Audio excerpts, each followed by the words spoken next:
Welcome home to USA Global TV and Radio, a place where dreams take flight, with authentic storytelling, diverse perspectives and meaningful conversations, where global stories unite and bridges are built beyond all borders.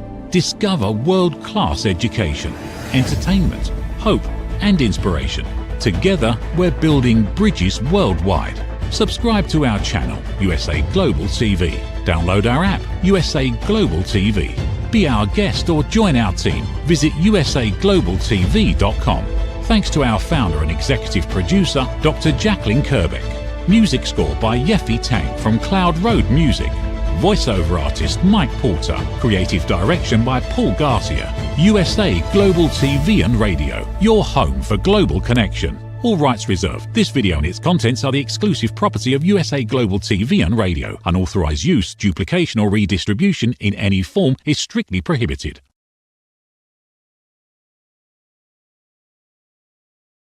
Welcome back to Royally Confidential, the show that takes you behind palace gates through leading headlines and highlights places and people, the gems of London and the UK. We're spotlighting the wonders that make Britain royally unforgettable while giving our much waning tourism industry a much needed boost. I'm your host, Helena Shard, broadcast journalist and royal expert, right here in the centre of London. And today's episode is titled A Little Pocket of Gratitude.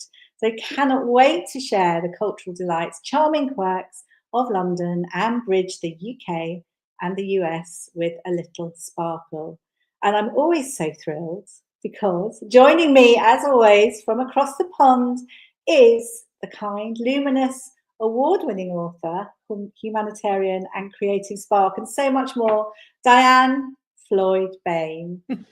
Hi, it's great to see you. Oh, so good to see you. How are you doing? Well, we just celebrated Thanksgiving here, and as you know, in the States, in the 13 colonies, we have a lot to give thanks to you guys in the UK because, you know, we started out British, and so the harvest is very important to celebrate, and so I thank you British for bringing that beautiful celebration of the harvest. Now I say our country, but that's one of our bridges, is the gratitude of this harvest. Thank you.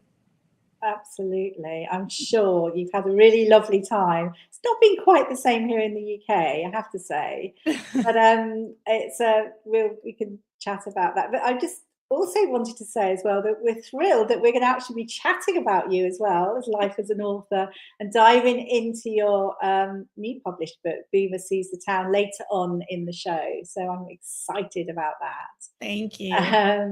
But let's kick off with a fun fact, Diane. Yes. So it's quiz time. Oh, no. Here we go.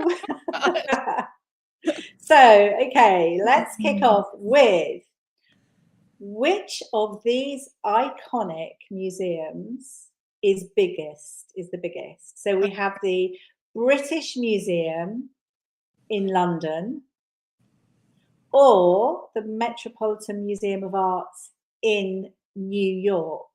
Oh my gosh, they're so fabulous, both of them, aren't they? We're so lucky, aren't we, to have so much culture in the world? It's just beautiful. But which one is bigger? Oh my gosh, you know, I've been to both, but I'm going to say the British because y'all have more history. Okay, so actually, funnily enough, you have one and you haven't one. It's a bit of a tricky one. Okay. In that, the British Museum in London is one of the largest, most comprehensive museums, and it has a collection of around 8 million objects, which is amazing, which is huge. So from that point of concern, you're correct. So well done. The Metropolitan Museum of Art in New York City, which I haven't been to, although I've seen it online, which I know sounds mad. It's obviously very large and a renowned museum, but it has 2 million works of art. Wow. But in terms of physical space, so it depends on which way you could have taken that. The British Museum is something like it's 807 square feet, whereas the Met is 2 million square feet. Wow. Who knew? So as you can imagine, I know we've got a couple of pictures, I think 1 and 2, just showing really the outside of the museums, but it's they're so grand, both of them. And spectacular. I love the columns. It's just so aren't they? It's just a force for if ever I need any culture, I always wander off to a museum. I have to say my favourite is the V&A, but we're not talking about that today. But also, did you know, Diane, that the British Museum's collection is more extensive and diverse, spanning over 2 million years of human history and culture? How about that? I did not know that. I was just wondering if everybody should bring a sleeping bag and stay for a month. Wouldn't it be fun? I've always wanted to do that. Reminds me of a film. Anyway, here's your award. When I see you next time, yay! You win. You are a winner, Diane Floyd-Bain. You are a winner. So anyway, let's get back to today's theme. So it's slightly different in that it's a little pocket of gratitude, and it's a heartfelt look. And it's a theme that's basically resonated across the pond this November, as you mentioned. So, and also this is a very good time as well to thank you, Diane, because we've never really spoken about it on air, because you are the sponsor of this show. So a big thank you for that. Most appreciative of that. So thank you. And also we had you inspired me with the title of the show, because we had this chat. And you were telling me about your Thanksgiving traditions, and it sort of whisked me back to my childhood. And I had a little church at the top of the road where we'd fill baskets with food for families in need. And it was slightly different. We don't mark Thanksgiving like you do with the public holiday and the grand feast. Mm-hmm. But I guess we do, in a sense, we'll have meals with family and friends. And I was thinking about it and giving it a lot of thought, because I loved those days when I was younger. It was a chapel I used to go to. It was absolutely beautiful. But then I was thinking the modern Harvest Festival here is, yes, the meals and everything, but also we've got the ever busy food banks, which operate all year round. So it's a slightly different slant, but obviously giving to the needy. And of course, we had our Labour budget the other day, so the weight of the world is on lots of people's shoulders at the moment, and it's precisely the time that a pocket full of gratitude really can be a lifeline. So you mentioned, so Diane, with your Thanksgiving, were you with lots of family? And yes, here. So every year, ever since I was a little kid, we started with my daddy's family, which was huge, 9 brothers and sisters. And so you can imagine how many cousins and so forth. And that now, as tradition has continued as everyone gets older. So one of my brothers hosts it. And so this year we had 45 people show up. Wow. Who was doing the cooking? We all did cooking. Well, I didn't. Oh, that's I was good. Driving from Virginia, so I donated. But it's incredible. It's fun. It's a way of making sure cousins get together at all different ages, and they just have an absolute blast. My brother has 2.5 acres, so there's all types of games and things going on, and football for the guys if they need to watch it. But it's just so exciting. And the reason we can all get along is because there's a rule: no politics allowed. So always the way, isn't it? Always happiness. So perfect. Yeah. I mean, I know I've tried that politics thing, and you're best to steer away. It always creates tension, no matter what. Even in WhatsApp groups, it's madness, isn't it? Yes. But, so the phrase "a little pocket of gratitude" also refers to a collection of thoughts, feelings, or tiny objects that remind us that what we're thankful for. And also, you get those journals that encourage you to do mindfulness and thankfulness, and you write down, and that helps boost positivity and lower stress. And I mean, basically find the joy in everything, and little things can often go a long way. And you kindly sent me as well your daughter's, she wrote a lovely, eloquent, I'm not sure where it went. Was it to the church? It was Dr. Rachel. Yeah, Beautiful. thank you. It was published in the newspaper up in Virginia. So fantastic, because that's also the influence that she gave as well, and talked about all her fun growing up and celebrating. So that's good, isn't it? How lovely. Enjoyed that. Thank you. But anyway, so I'm going to start off with, I'm going to talk about veg. Now, I know this is a slightly different. So let's celebrate vegetables. Let's celebrate wonky vegetables. Let's eat more vegetables. So that, you know, vegetables being the humble hero, something that I absolutely adore. I love. I you know, I could live on them forever. But I just want to raise awareness, because I was quite surprised at hearing some recent information. But I always watch, there's a Sunday show here in the UK called Country File, and I adore it. And you sit and you listen to farmers. They talk about their pride in every crop. They talk about their pride in their quirky, wonky, super tasty veg.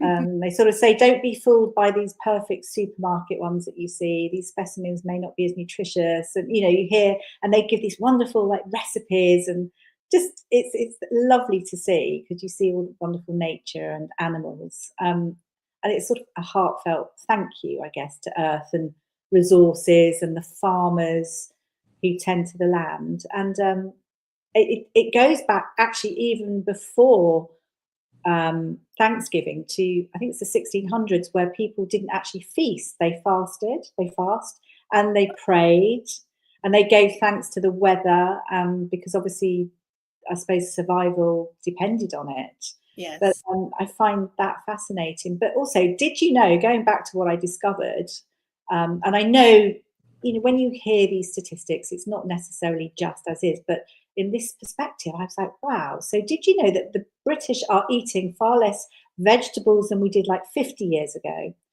It's a national food survey, and it showed that there's been a steady drop overall in root vegetables, particularly. And cabbage sales are down a whopping 80%, 80. Wow.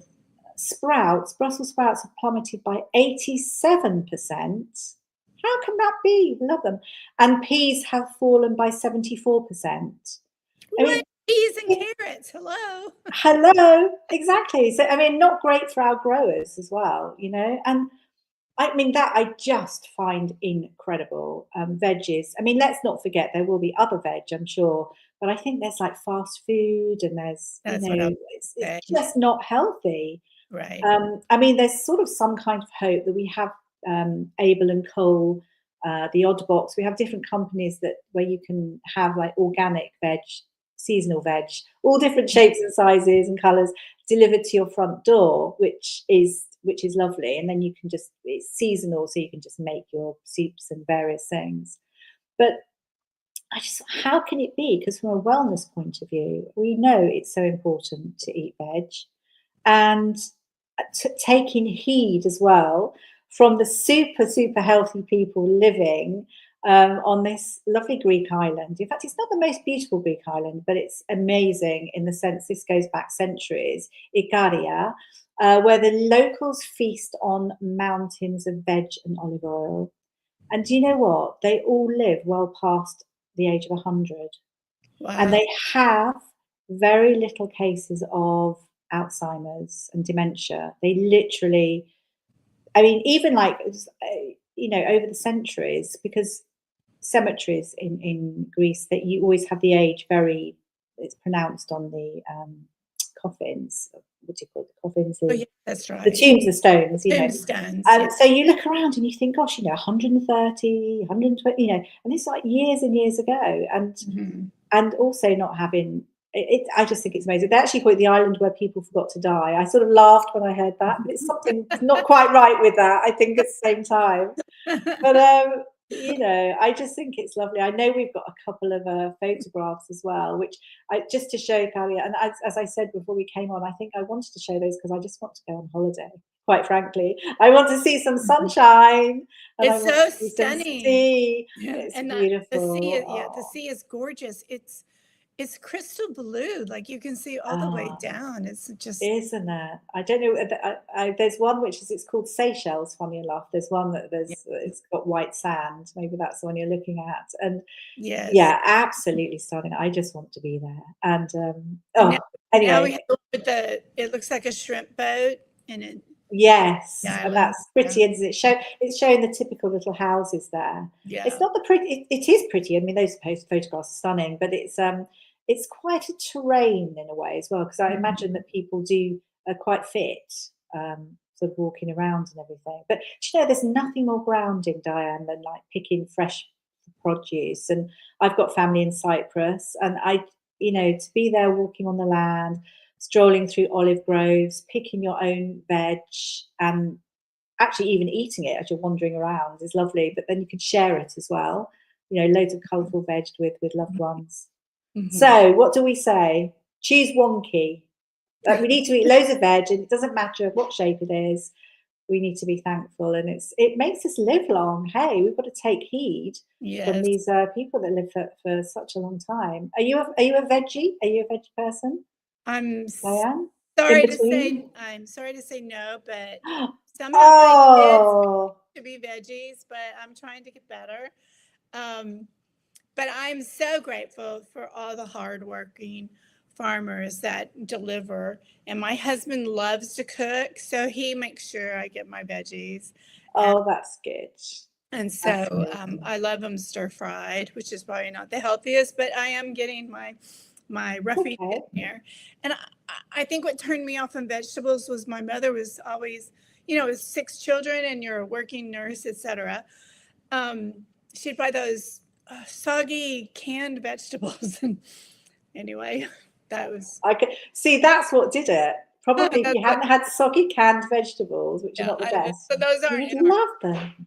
But I can see how the canned food came about with the wars and so forth. So I am working on improving. And for everybody listening, do eat at least some raw carrots every day, because I want you to stay healthy, our listeners. So absolutely. But you're showing that parts of Greece. What else do you have for us? So I'm going to moving on. A right royal legacy. Now I always like to have, something royal in our shows, and today I'm honouring Princess Diana. Now she's in the news a lot at the moment, but we'll lead into that. So she still echoes in everyone's hearts around the world, and is sort of remembered for her boundless kindness. She had a really great superpower, of diplomacy, and you realise, especially in times like this, that is worth. Oh wow, you couldn't put a price on it. I mean, she really was the people's princess. She was really the driving force of our nation, cherished by dignitaries, world leaders, everyday family people. And it's a milestone anniversary at the moment.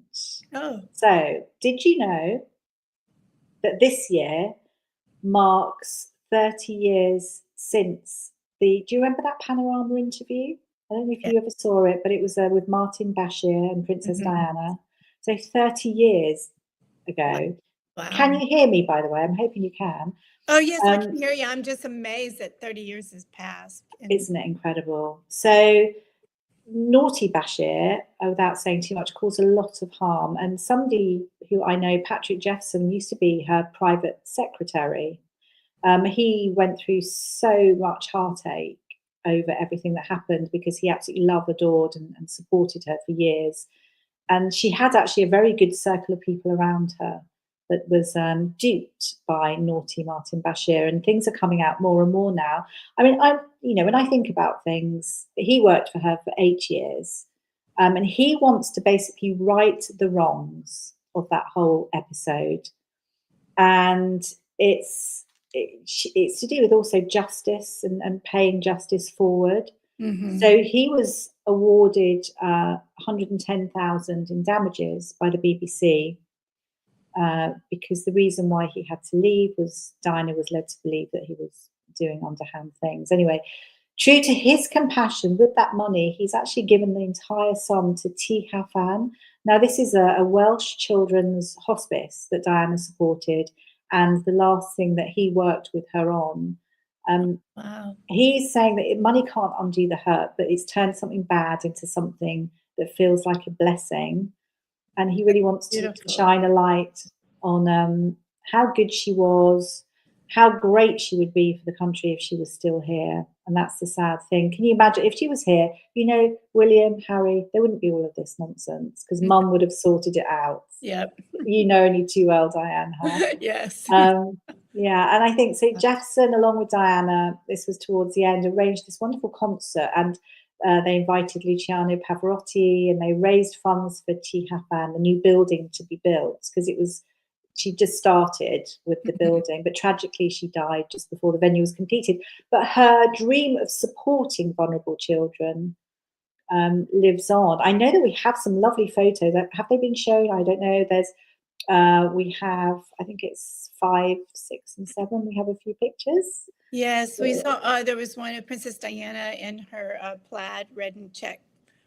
Sitting on the step. Yeah, that's her when she was younger. And walking down the street and holding her Dior bag. That's the Princess Diana Dior bag that she was given. It was sort of named after her. It's a beautiful shot, isn't it? It's gorgeous. Really, really lovely.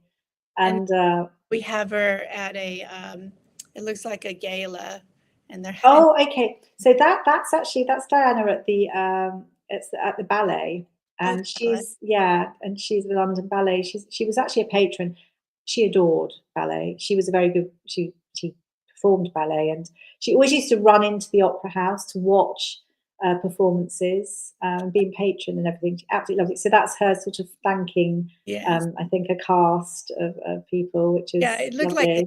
Yes, and I actually remember, if you don't mind me interjecting, when she did this dance and surprise, I think it was for now King Charles on his birthday, and she danced, and I was blown away. Such a talented dancer she is. Very, she was wonderful. She actually danced with John Travolta, didn't she, as well? I don't know. Yeah.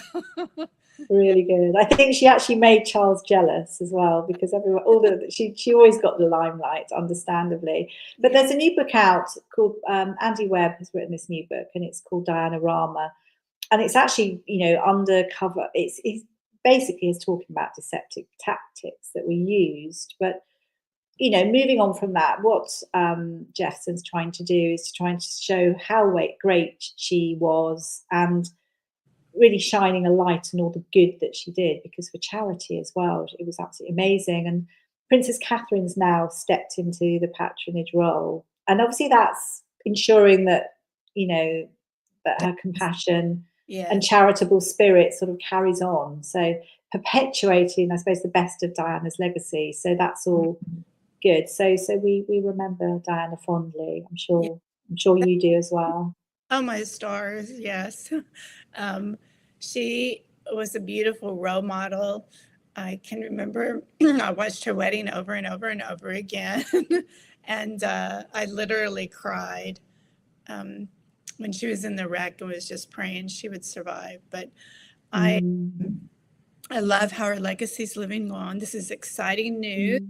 I hope we bring it back up again so that people can is it a book people can purchase?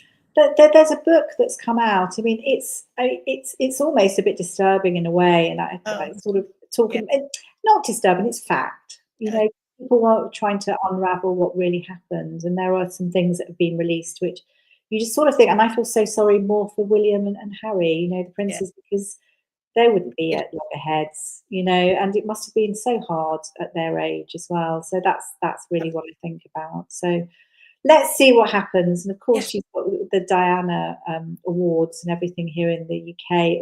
Each year, we celebrate her legacy, and it's for young children that are doing their best and shining a light on wonderful things that they achieve. So it continues. We will always be speaking about Diana, of course. Thank goodness. And go ahead. Sorry. No, I was going to jump into another little subsection that I would normally that I do each month, which is Helping of Happy. so I thought I just, from my, it's something that's very close to my heart as well, because it's quite close to where I live. Sorry, Dan, were you going to say something? No, I want to hear all about Okay. it. So yes, this is my helping of happy. So did you know, Diane, that there is a hidden oasis right here near me in the heart of London, North London, and it's called Granville Road Spinney. No, really? Now, yeah, Granville Road Spinney in Stroud Green, and it's, how can I say, it's like a tiny forest with this huge, huge history. It's really tiny, and it's something like 0.3 of a hectare of woodland, but it dates back to the 1870s in a way, where the land was farmland. Then the railways arrived, and the neighbourhood grew. So we had like Victorian houses, and people were carrying on their lives. So, but during World War II, a V1 bomb shattered something like 7 Victorian houses, leaving the landscape completely scarred there. Just took 7 houses. They sort of prefabs were built, I think, to house certain people, but then by 1980 they were gone. And it was just left and transformed into this real tranquil retreat, which we all enjoy today. I enjoy, people that live in the area enjoy. And it's a wonderful, it's like a winding path, it's bird song. In fact, there's proof, as somebody called Mary Hogan, who heads up this little group of people that look after the land. And it's the biggest amount of birds within the smallest little area that have been tracked. Wow. And there's like butterflies, bees, frogs, bats, you name it. You've got wonderful meadowland, and it's sort of like more spring, and a mix of like plum trees and hazel, sycamore, more. But it's such a lovely little area. And if you can imagine, there's a big march of like Victorian houses there, and then it's sort of like snuck in there on this road. So it's a really sweet little area. And it's also it's like a learning hub. There's a local school, St Aidan's Primary School, which brings the pupils there and lets them, be outside, learn about the environment and connect with nature. And I suppose learn about conservation. They're very young. They're sort of your age, as in your reader's age, I would say. And, picnics, you've got a little bit of grass, sunny woodland air. I mean, you name it. But it's, as I guess as well, that it's the community champions that keep that going, because it's that whole ethos as well that you could take from what we're talking about, is that if everyone just gives a little bit, and it sort of just keeps this sort of charming bit of woodland alive and thriving. Turning gratitude into action. That's what it is, Diane. It's like people getting up and doing things for the best of the world and the people around. And I think that's a really lovely thing. And we did have a little video that I wanted to share, which is called Davis and Daughters, and where you would have seen the Spinney, because they've got wonderful voices, and they were singing. It's like a heal the world song, and it was absolutely stunning. But we can't show it today. Maybe another time.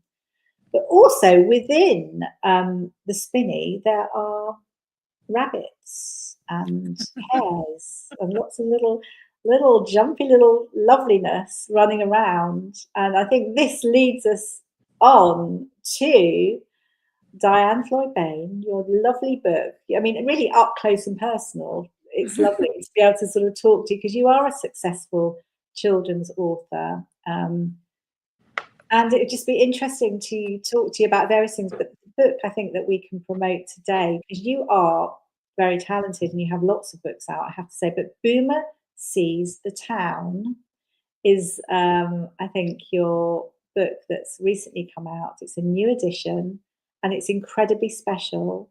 And I want to put my hand up and say, please, can Boomer come and visit the Spinney? Because I really think he'd have a lovely time, and I'd take him out. It's a lovely area, I promise you. And he'd meet all the beautiful animals. It's interesting. Thank you for putting the cover up. That was really sweet.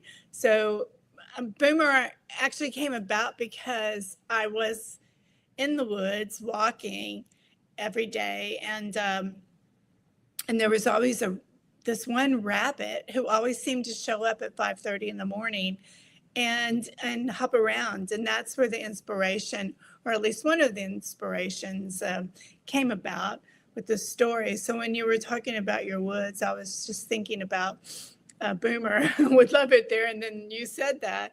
But the other thing that came to my mind is, and I've thought about this quite a bit, is it's amazing to watch the birds and the squirrels, and they all share this, the same tree, and build their nests, and you mentioned so many varieties of animals and so forth, and I'm like, why can't human beings be like that? Just be happy. We might be different, but you want the same thing. You want love, you want food, you want comfort, etc. So I think we should need to pay more attention to what's going around with Mother Nature. So, but here, absolutely. I throw that in. But yeah, so I have my book here, the screen. Everything's predominantly green, so it's hard to see in the green screen. But this is one of my favorite pictures of where they put the cover back up. But what I did is, because boomers, or this rabbit that's been named Boomer, have been in real life, have been like studying different things, would stop and look at the bird and so forth. And so I came up with the story for young children. But, I'm such a believer that children's books are for adults too. And this particular book, and this particular book, because I used to teach young children, and repetition and comprehension and recall is very important. So I bring all that together in this particular book, so that the children towards the end, because all of a sudden Boomer's in the city and never seen anything like it, because he's always been in the forest. And so all of a sudden he's homesick and he wants to go home. So the kiddos all have to recall to help Boomer get back home. And so it's really fun. So that's really clever, isn't it? Because that's recall as well to young. With the age groups? Is it sort of 4 to 9, or I'm trying to work out the age group? That's a great question. So it's called a picture book, and they're generally 3 to 8 years old is where it's identified. But of course, a 3-year-old needs a parent or a loved one to read it to them. But the recall, as young as 2-year-olds, I've tried it out, and man, their brains are so sharp, they're not worried about bills. And so they can recall really quick. So it's really fun to watch them. And I had my grandson help me pick out the name. What would be Boom? And it was funny. He came up with Boomer, and I said, "Why Boomer?" Because I'm thinking I'm a Boomer child. Like, where did he get that name? But he goes, "I love bunnies because they hop, hop, hop, and if they hop real hard, it'll be boom, boom, boom." So Boomer. That's clever. I love that. That's actually good. Children, right? Oh, that's amazing. And so then I was writing the book, and I said, and Boomer, you go through a lot of edits. And so I read it to him, and, children will tell you what they think is missing or need or so forth. And so he says, well, Boomer is having flowers, and that's yummy for his tummy. And I'm like, oh my gosh, I'm putting that in there. So now he's so proud. He said, that page is what I wrote.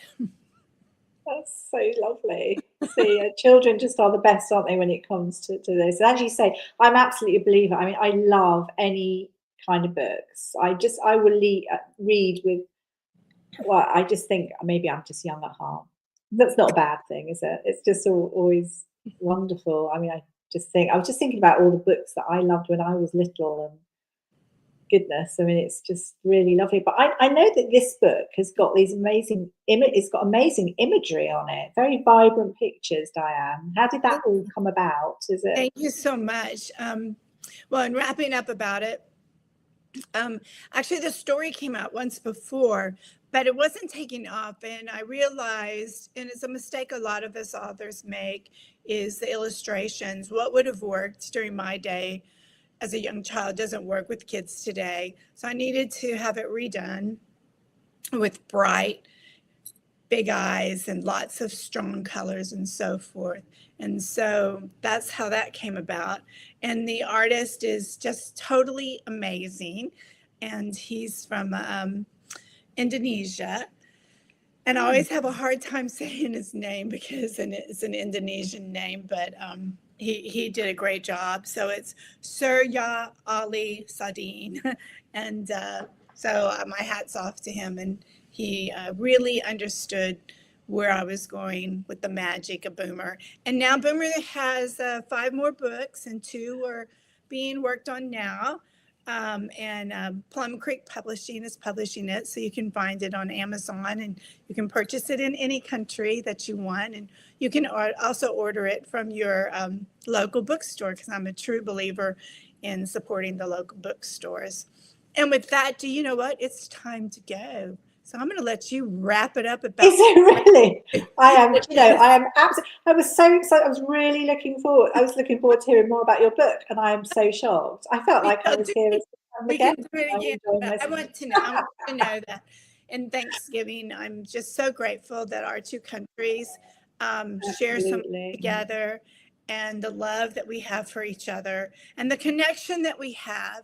Because if anyone's into genealogy like I am, the 13 colonies and everything that your country brought here, we're just totally grateful for. And so thank you so much. And I think we're kindred spirits, and you know, we might even be related because I have some Welsh blood. So. Really? Oh, we have to be. Oh my goodness. I have Scottish, Irish, Welsh, amazing. English. We should do one of these. I need to do a genealogy kit thing and find out. Yeah. So and we can compare notes. I did one of those. I'm like 98.9 UK. Really? So. Oh, is that what you think it is?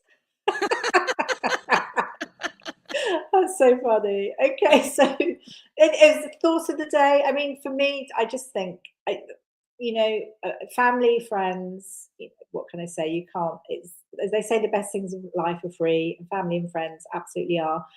You know, thank you, Diane, as well, as I said, about being a sponsor. Thank you to USA Global TV and Radio as well. Wonderful network. Been with Jacqueline from the beginning, and she's growing and so dedicated to her channel and all her guests and everything. And that's also just grateful as well for the opportunities of networking and getting together, because I think when people are together, you're bigger, you're better. It's it's a chance for people to really thrive. I think that's what I think. So as we're ready to wrap up. If we're ready to wrap up, then okay. Well, thank you so much for joining us on Royally Confidential, and obviously it's been a great show. We look forward to seeing you next month. Don't forget to tune in next month for more hidden gems from myself and also Diane. Thank you. See you next month. See you next month. Bye.